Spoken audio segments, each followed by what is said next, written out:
So I was planning on doing a review on Puss in Boots for Last Wish, but after finally watching it, I have decided that is going to have to wait, because I might just have found my new favorite Dreamworks animation villain.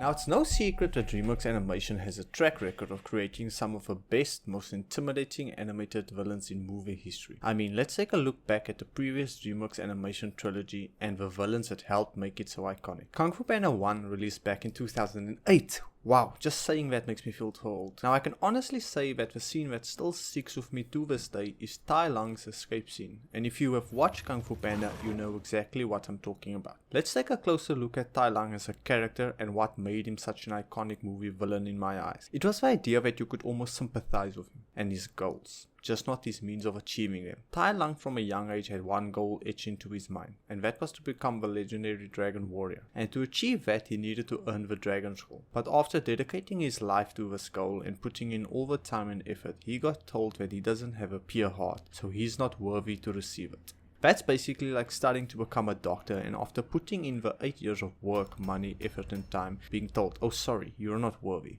I'm pretty sure none of us would be able to handle that situation all too well, and that's why I can sympathize with him. Now fast forward a bit and let's take a look at much more recent Kung Fu Panda 3 and our main villain, General Kai. General Kai is just all around more of an evil character with evil goals. He doesn't get given any reason for you to sympathize with him, and frankly it wouldn't work with his character. It would actively draw away from what makes him interesting in his own right. Now let's compare Kai and Tai Lung to who is in my opinion the best villain in the Kung Fu Panda trilogy. Shen. If I was to say Tai Lung is just sympathetic and Kai is just evil, Shen manages to be both at the same time, and that is confusing and fascinating to me. He's too evil to ever be redeemed, but at the same time he gives you enough reason to sympathize with him, so you can't just outright hate him either. And that's why up until Puss in Boots for Last Wish, he was my favorite Dreamworks animation villain. Now let's take a look at how Death the Wolf and everything he portrayed in this movie managed to surpass Shen in my eyes as the greatest Dreamworks animation villain of all time. The scene in which they introduced Death the Wolf is in my opinion the best scene in the whole movie. We just saw Puss defeat a literal giant 200 times bigger than him and do it with relative ease. But in this scene they managed to make Death look so much bigger and better than Puss in every way. And that moment where Puss's hair starts to stand up because of fear, that scene right there made me feel something that I didn't think I would feel watching a Dreamworks animation film.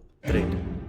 To further emphasize how good of a villain Death the Wolf actually is, if you put him against the previously mentioned Kung Fu Panda villains, you should see in comparison to them, Death the Wolf doesn't need to give you any reason to sympathize with him or even any particular reason to hate him. You don't hate Death, you fear it. You get anxiety thinking about it. And like in the movie, if you were to have a near-death experience, you would see your life flash before your eyes. You would see everything you are leaving behind. And they do a perfect job of showcasing that in this movie through Pickles. I mean Puss's experience with death. So in real life, just like Puss, we tend to fear death. We tend to try and avoid thinking about it. And being able to relate to a deep theme like that in an animated movie like this just truly shows the difference in tone to the type of villain Death is compared to any of those Kung Fu Panda villains.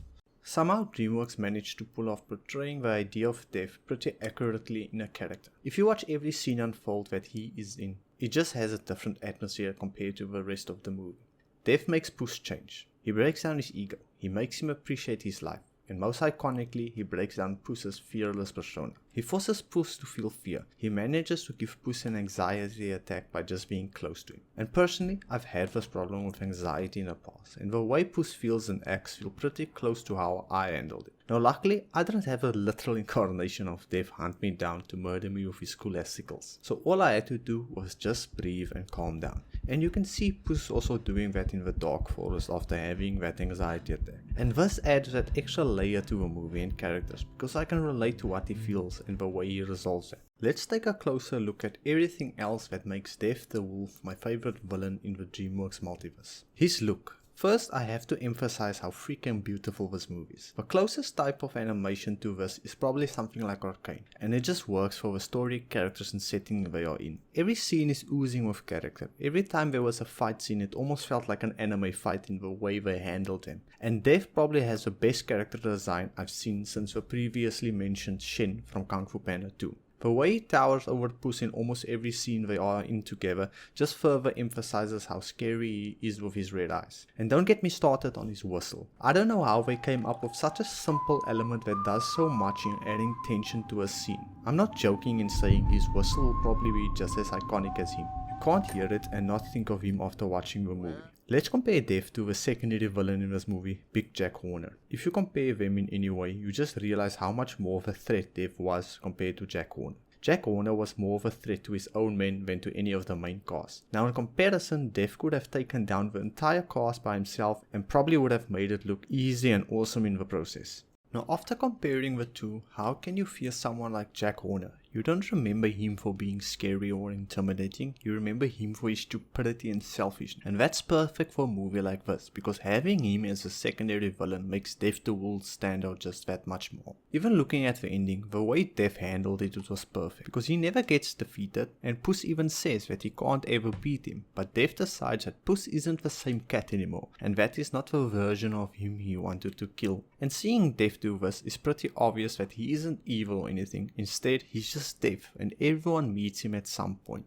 Thanks for watching the video, guys. If you made it all the way through and enjoyed it, why don't you drop a like and sub? I would really appreciate it. I plan on doing at least 2 videos a week, and I'm focusing on improving the quality of every video. Let me know what you think I should focus on improving in the comments, and also what you thought about Puss in Boots: The Last Wish. It's been the Showstopper. I'm signing off.